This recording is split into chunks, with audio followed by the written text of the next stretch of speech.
Baik Pak Dandim, kalau nggak salah, kalau mungkin saya salah menyebutkan, saat ini Bapak tambah usia.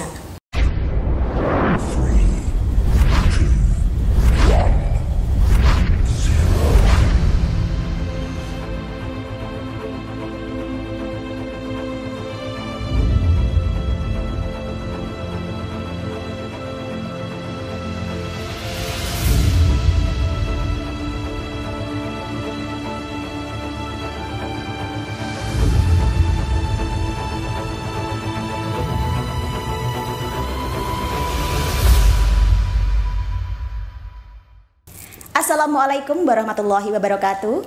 Pemirsa, ketemu bersama saya Dinda Kirana di acara podcast Ngonsen Deka, ngobrol santai bareng Dinda Kirana.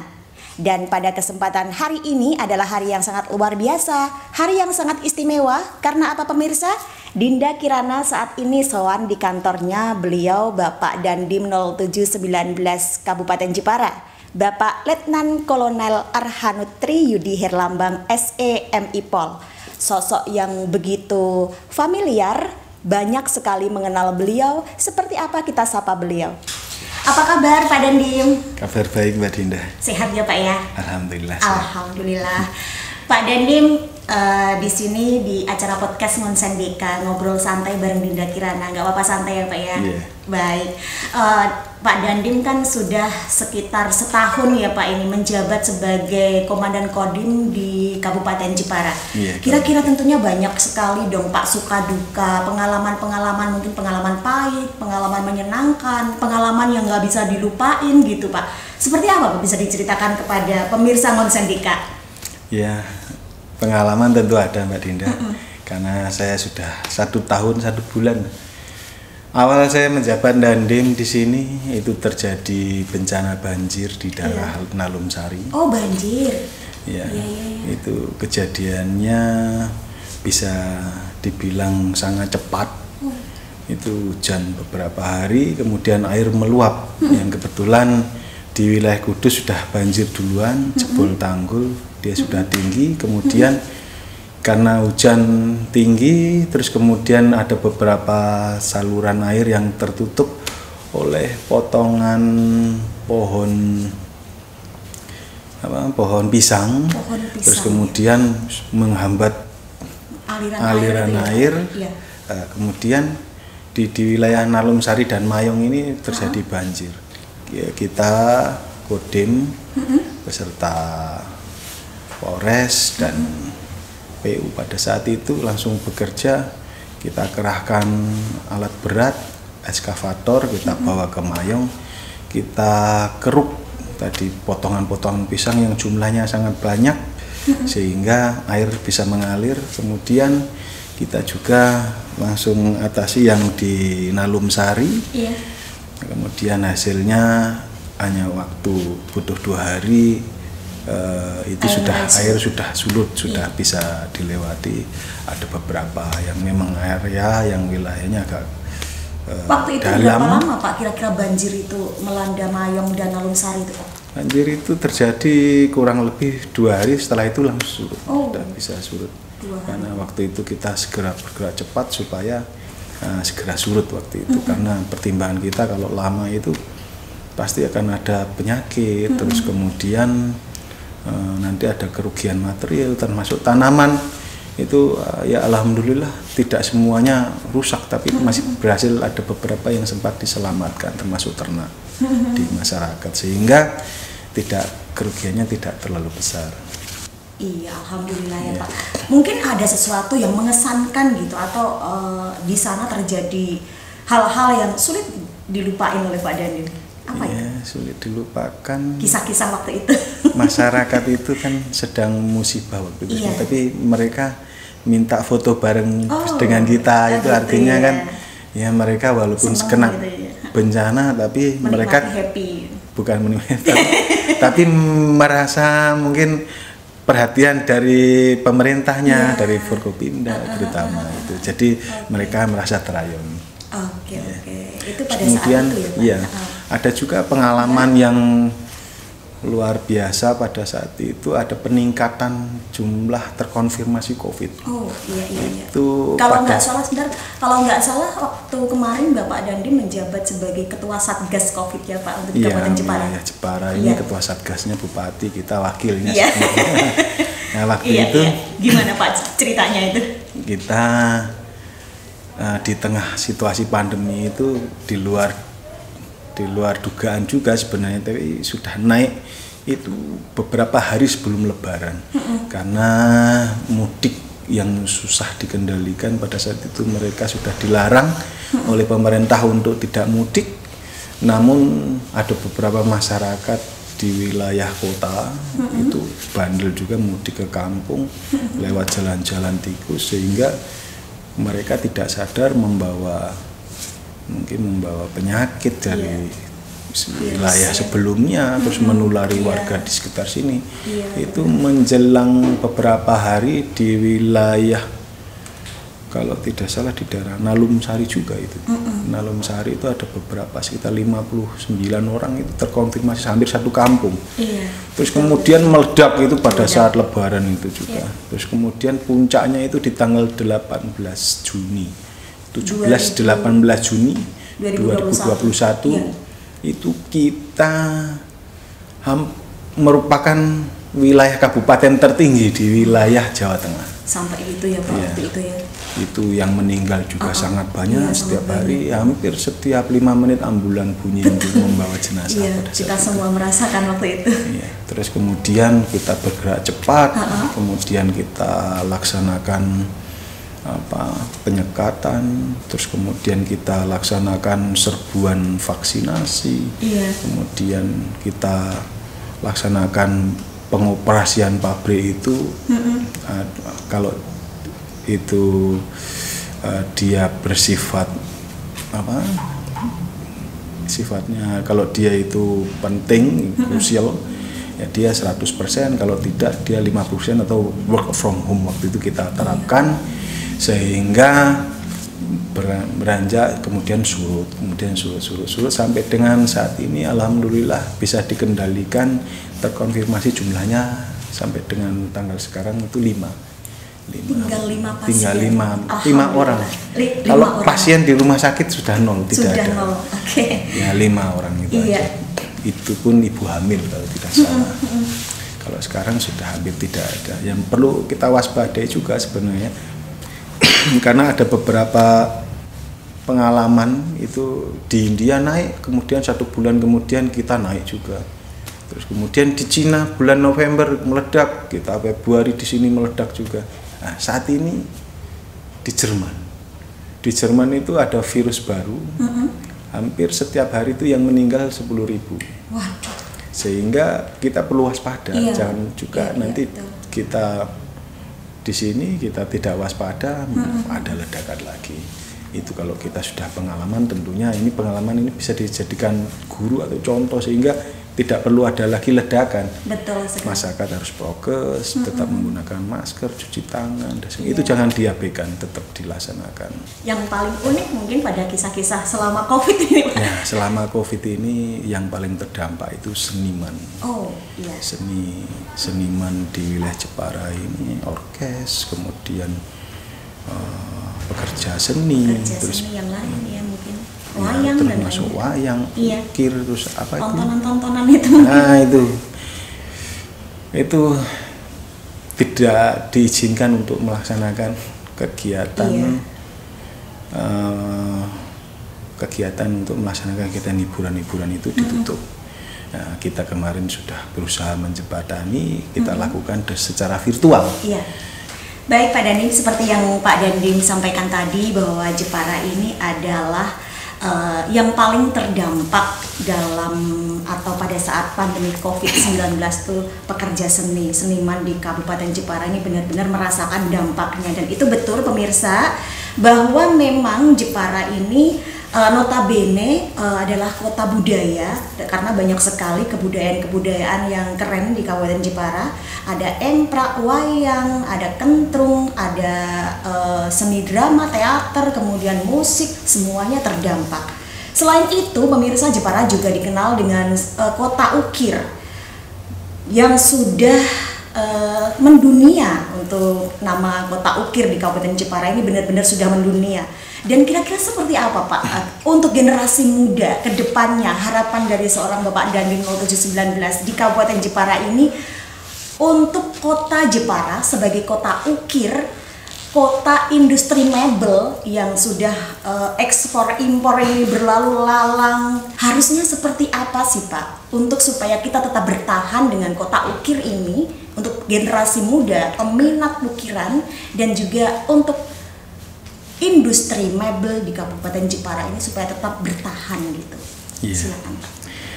Baik Mbak Ninda, memang benar ya, karena kalau kita ditanya kota ukir ya pasti Jepara gitu ya. Jepara itu memang ukirannya lain daripada yang lain. Tingkat seninya itu luar biasa. Ini memang sudah mendunia. Untuk itu generasi muda ini perlu adanya mencintai budaya kita, karena ada fenomena generasi Jepara ini sudah tidak mencintai lagi. Terbukti dari beberapa pemahat itu usianya sudah tua gitu ya. Sedangkan generasi mudanya sangat sedikit. Untuk itu ya perlu kita adakan stimulus ya. Kita pancing masyarakat supaya generasi mudanya ini mencintai seni ukir tadi, seni ya, termasuk seni kentrung dan sebagainya. Caranya bagaimana ya? Mungkin kita laksanakan kegiatan lomba pahat seni dan sebagainya. Ya mungkin dia tidak seberapa, tapi kalau kita sering itu bisa memancing mereka untuk memancing minatnya. Kemudian saya punya ide itu, kalau memang mau disetujui ya monggo silakan, itu dimasukkan dalam kurikulum pendidikan. Kurikulum pendidikan. Itu harus disusun. Mulai dari tingkat dasar gitu? Ya tingkat dasar. Karena di wilayah lain juga kayak seperti mencintai bahasanya, mereka ada seni bahasa apa. Ini perlu di wilayah Jepara ini, seni ukir gitu. Dari mulai tingkat mungkin dari pertama kerumitannya, ya, kurikulumnya itu mekanismenya bisa diatur. Dari mulai tingkat dasar gitu ya, Pak. Jangan juga nanti langsung istilahnya kalau orang Jawa kan ujuk-ujuk langsung SMA ini itu latihan, nanti baru latihan gitu. Sebentar aja hilang. Kalau mungkin dari dasar itu nanti mungkin malah akan ditemukan trik-trik khusus ya. Mereka bisa malah dari TK gitu diajarin ukir. Bisa juga, cuman kan agak bahaya kalau TK anak kecil pegang alat ukir itu. Alat-alatnya berbahaya ya Pak. Ya mungkin dari SD. SD itu sudah mulai aman. Itu bisa ditanamkan lewat kurikulum generasi mulai tingkat dasar, SMP sampai dengan SMA. Mungkin barangkali ada kuliah yang khusus seni ukir, sehingga budaya Jepara, ukir, seni dan sebagainya itu bisa dipertahankan, supaya minat pemudanya ini ada. Karena saat ini pemuda ini kan kemajuan teknologi lebih senang untuk bermain gadget itu, handphone dan sebagainya. Ada juga mencari uang mudah dengan cara trading, forex dan sebagainya itu, sehingga mereka kehilangan karakter seni budaya Jepara ini yang sudah mendunia ini. Nanti jangan pula kita tinggal nama, karena generasinya tidak ada. Dulu kota Jepara, seni ukir Jepara dulu, tapi sekarang sudah tidak ada. Jangan sampai itu terjadi, pemuda Jepara kehilangan karakter. Untuk itu perlu kita pikirkan sekarang bagaimana menarik minat pemuda sehingga dia mencintai seni ukir Jepara tetap mendunia. Itu PR untuk kita semua mungkin ya Pak? PR untuk kita semua, ya termasuk saya, Bupati, Kapolres, Kajari, ya, semuanya. Ini PR kita. Untuk itu kita majukan seni budaya Jepara ini. Tidak hanya ukir ya, termasuk tadi tenun troso itu aja yang main orang-orang tua. Mau nyari yang muda susah. Betul. Nyari pegawainya aja susah yang muda. Padahal itu juga mendunia Mbak, itu bukan hanya ukir saja gitu. Nah di sini loh Pak, peminat generasi muda untuk belajar mengukir kan banyak sekali yang sudah mulai beralih seperti yang Pak Dandim sampaikan tadi, bermain gadget dan lain sebagainya, beralih ke handphone dengan internet, dunia maya yang seperti kayak gini, kita merasakannya sendiri. Trik-trik yang harus kita lakukan, kira-kira PR untuk kita bersama, terutama pemerintah, Forkopimda itu tadi, setidaknya kan juga sinergitas antara pemerintah dengan masyarakat ini saling menyatu, saling bahu-membahu untuk tetap mempertahankan Kota Ukir ini sebagai ikonnya Jepara untuk generasi muda. Bagaimana sih Pak harusnya gitu? Memang kita ini harus selaras dengan perkembangan zaman, namun tidak boleh kehilangan karakter. Jadi saat ini mencari uang itu bisa dengan menggunakan handphone, gitu. Contohnya apa ya, trading dan sebagainya. Tapi kita tidak boleh kehilangan karakter. Jadi kita boleh mengikuti perkembangan teknologi, tapi karakter pemuda Jepara yang dibilang tadi ukir mendunia itu, dia selain dia mahir di bidang teknologi tadi juga harus tetap mencintai budayanya gitu. Bagaimana caranya? Kita naikkan nilai seni ukir gitu. Nilai seninya kita naikkan. Dengan hasil seni begini harus menguasai pasar, nilainya begini, harus tinggi begini gitu. Ya, bagaimana itu caranya ya? Kita pemerintah harus memikirkan itu supaya harga yang seni yang bagus dinaik dengan harga yang tinggi gitu. Iya, betul. Gitu. Dengan penghargaan itu tadi iya, ya Pak. Jadi nilainya harus dinaikkan, tinggikan gitu. Iya, betul. Dan kita harus mencari stimulus-stimulus supaya mereka tidak kehilangan karakter, mereka tetap mencintai seni budaya Jepara. Saya kira itu. Iya.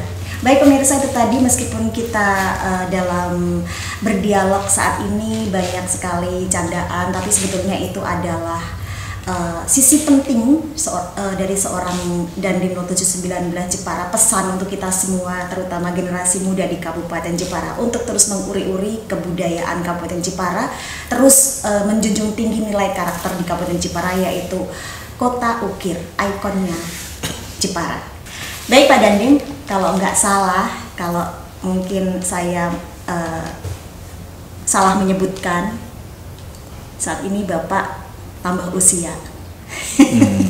Kami dari segenap tim dan kru Ngonsendika Ngobrol Santai Dinda Kirana mengucapkan selamat ulang tahun Sugeng Amararso. Semoga panjang umur, sehat selalu bersama keluarga tercinta.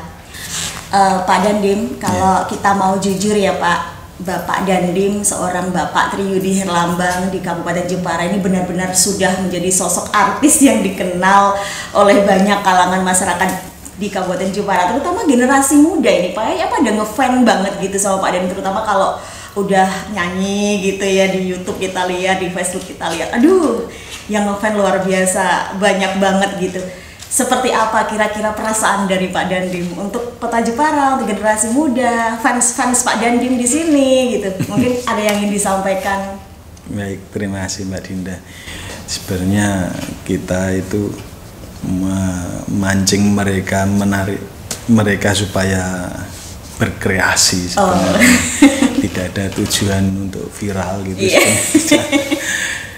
Ya, tujuan kita menghibur masyarakat. Alhamdulillah ada beberapa dari senior, dari rekan-rekan, dari generasi muda juga itu tertarik dengan beberapa lagu yang kita buat gitu, yang mungkin dianggap menarik. Ya, salah satunya Kidung Wahyu Kolosebo kemarin sempat itu yang sempat booming banget ya di wilayah Jepara. Ya, syukur alhamdulillah kalau mereka terhibur. Ya, tujuannya tidak lain hanya untuk menarik minat mereka supaya mereka tetap semangat mencintai kebudayaan Jepara gitu. Tujuannya hanya itu saja. Iya Pak, dan selain itu juga menyalurkan bakat yang terpendam dong. Bakat ya. Iya, bakat banget. Baik Pak, untuk yang terakhir nih Pak, mungkin harapan-harapan dari seorang Pak Dandim 0719 Kabupaten Jepara, Bapak Triyudi Herlambang. Semoga sih betah ya di sini, nggak pindah-pindah gitu. Kita berharap seperti itu, tapi gimana lagi nanti kalau sudah nggak di sini. Semoga di sini lagi. Harapan kita semua kayak gitu.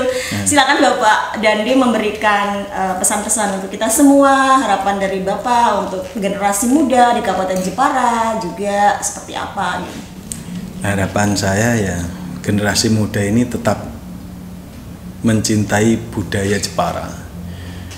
Budaya yang sudah ditanamkan oleh leluhur kita pertahankan. Ya, semoga aja semakin mendunia gitu. Tidak hanya sekedar slogan tapi benar-benar semakin mendunia. Tentunya itu akan sangat membanggakan apabila Jepara ini namanya dikenal oleh dunia dan bisa mempertahankannya. Boleh perkembangan teknologi, boleh pengaruh peradaban luar biasa saat ini, tapi kita tidak boleh kehilangan karakter. Jepara, pemudanya kamu bisa. Terima kasih Pak Dendim, semoga tetap betah di Kabupaten Jepara. Amin. Dan terima kasih atas sumbangsinya untuk Kabupaten Jepara. Ya, terima kasih. Assalamualaikum warahmatullahi wabarakatuh. Waalaikumsalam warahmatullahi wabarakatuh.